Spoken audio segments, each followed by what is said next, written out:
Hey everybody, Sheepshead season is upon us and they're going to be real thick here in the next couple of weeks.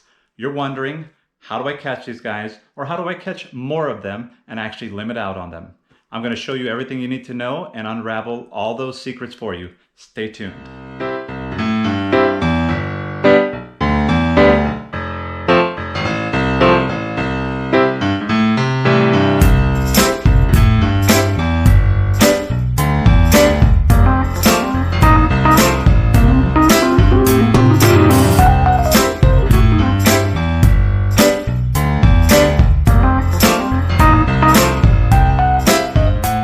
Everybody, my name is John and you're watching Faith in Fishing.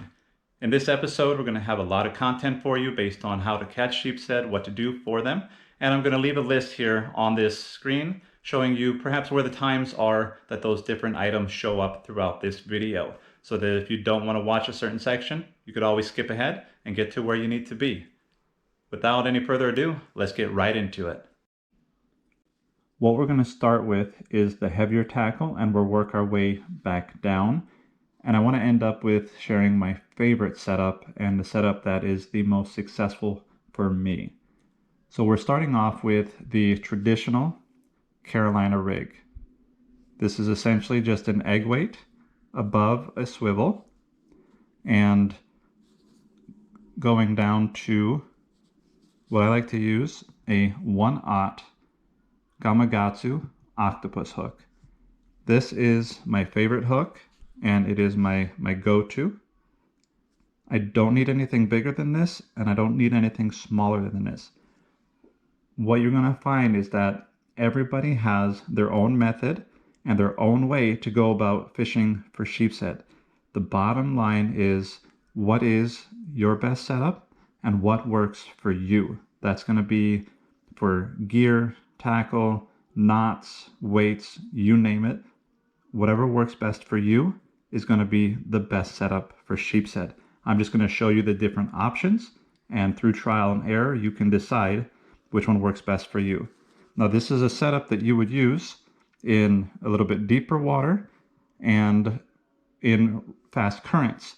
This weight you can change based on how fast things are moving. If you got to go up, you get a bigger egg sinker.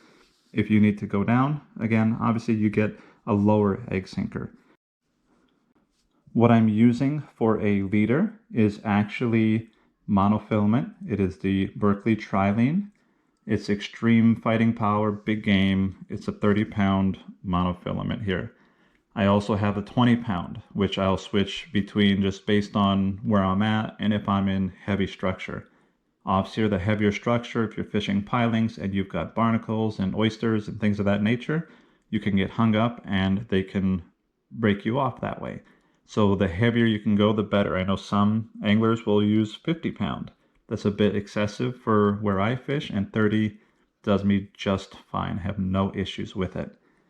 Now after that Carolina rig, another option is the knocker rig, which is basically that same egg sinker, just directly onto the line with your hook tied on to that same leader line. What I'll do is I will attach the other end to my braided line using a uni to uni knot. And that is very effective and very strong for me. So what this does is it allows the weight to go down to the bottom, and this will move freely through that egg sinker, and you'll be able to feel every little bite, every little tap that happens on this end. So this is very good as far as sensitivity. Again, based on your current, based on the depth, you may want to make this egg sinker lighter or heavier. It all comes down to where you're at and how things are responding.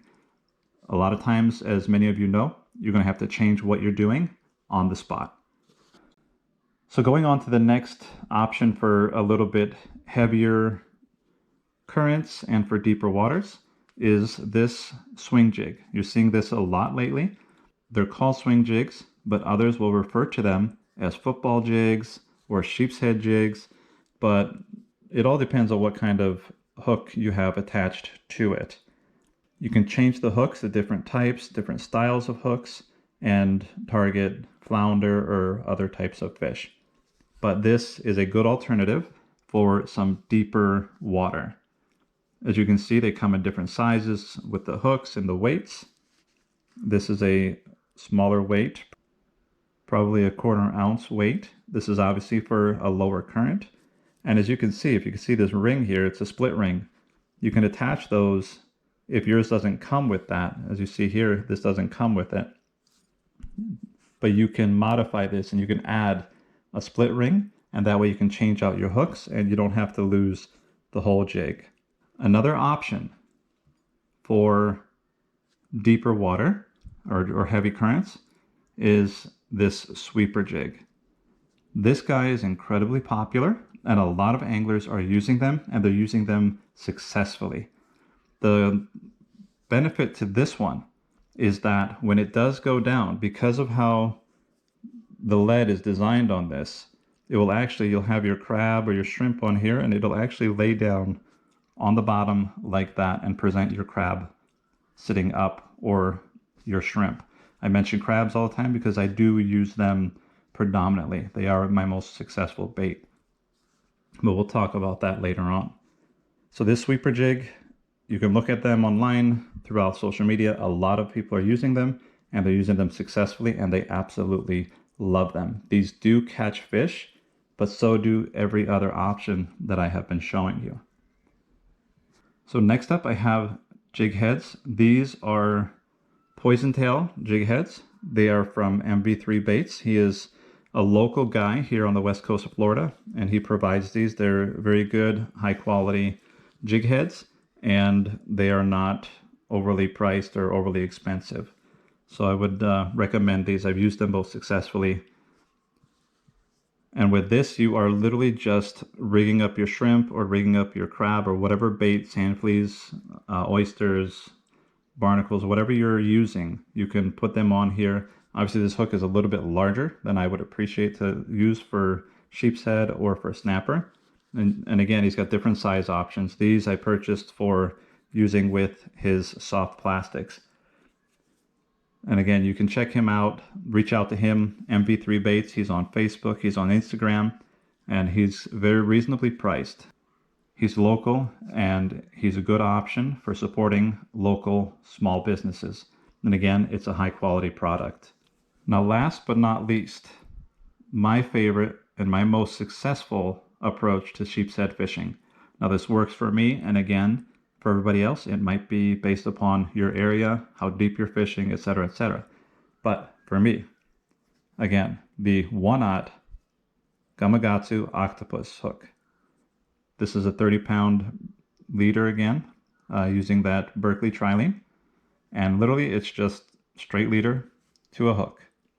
Again, tying this end and attaching it to my braid with a double uni knot.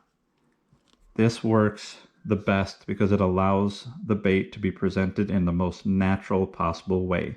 Again, if you're dealing with current, it's difficult to do that. So your alternative would be an egg sinker. Now, if you have just a slight current and you're still not able to keep a free line down, you can add a split shot, just simply adding it to the bottom here, or sometimes, 8 inches, 10 inches up. It all depends on your preference and how you want to go about it.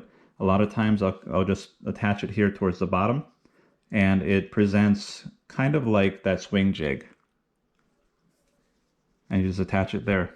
And it's that simple, and that'll help your bait to go down a little bit quicker and present a little more naturally in the current.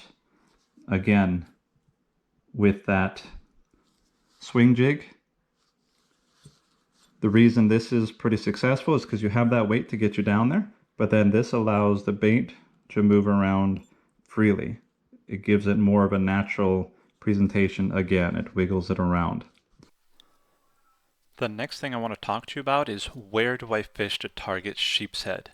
Where you fish is just as important, if not more important, than what gear you're using. Because if you don't have the right location or the right conditions, then it's kind of pointless if you're presenting the right bait. As you see here, it's all about structure, structure, structure. There's so many places for sheepshead to hide here, and it's an endless food source. You got to pay attention to the pilings and look for oysters and barnacle growth on them. Don't even bother fishing new pilings or new docks so you don't waste time, so you can maximize your time on the water, especially if you're in a kayak. You're also going to want to chum your fish spot. You want to chum it by scraping those pilings or those bridge structures, and you scrape all of those barnacles off of it. As you can see here, those barnacles are breaking up and they're falling in, and all those ooey gooey insides fall to the bottom, and they attract those sheepshead. They bring them right to you. And that's also very key, not just for sheepshead, but for a lot of different fish. Chumming is a vital piece of getting their attention. All right, let's talk about bait now. I'm going to lay them out in order that I think are the most effective and are the most successful for me. Number one, the fiddler crab. It is hands down, bar none, the best bait in my opinion to catch sheepshead. Now you can also use other local crabs like the mud, oyster, or mangrove crabs. They're also very effective because they're part of that natural habitat. You can catch any of these yourself by putting in a little bit of time and a little bit of effort, but it's going to be worth the effort, trust me. Number two, barnacles. They're very easy to harvest and they're very effective. These fish are primarily feeding on these when you're targeting them around these pilings and these bridges. So it only makes sense that if you used it as bait, that you would be successful in catching them. Number three, oysters. Now these are a great bait, but they're more of a hassle to keep on a hook because they're just so slimy and just don't have any meat to them. There are syringes and mesh pouches that you can buy that allow you to have your oyster last longer, and you can catch more fish on one oyster. If that's something that you care to do, it's an option. Number four, shrimp. Now shrimp is a great all-around bait, and that's the reason it falls down lower on this list for me. It produces a lot of bycatch. If you're targeting sheepshead, you don't want to mess with bycatch. So do you agree with that order? Or do you have a different order or even a different bait that you think is better? Go ahead and put that in the comments and let me know. All right, we've talked about rigging, where to fish, how to chum, and what baits to use. Now to put that all together with a few tips on how you can actually catch them. You'll notice that I keep raising my rod tip quite often. Sheepshead are so subtle that they will nibble that bait right off your hook and you never knew it happened. This way, I keep checking for any change in weight and it results in more hookups, just like you see in this clip. Another tip is that if a fish should get you caught up in structure, stop pulling and let the line go slack. The fish may work itself out and you don't end up breaking off. No guarantees on this, but I was successful in my limiting out on sheepshead video. All of these things can be seen in that video in practice. You can also double up your crabs for a larger presentation and a better shot at a larger sheepshead. Hope you guys enjoyed it today. Don't forget to like and subscribe to the channel. It really helps me out to get this word out to more people. And also, if you have anything that you want to add, knots, gear, weights, methods, there's things that you do or you use successfully to catch these guys, please comment below and help us all grow together. And with that, tight lines and be blessed.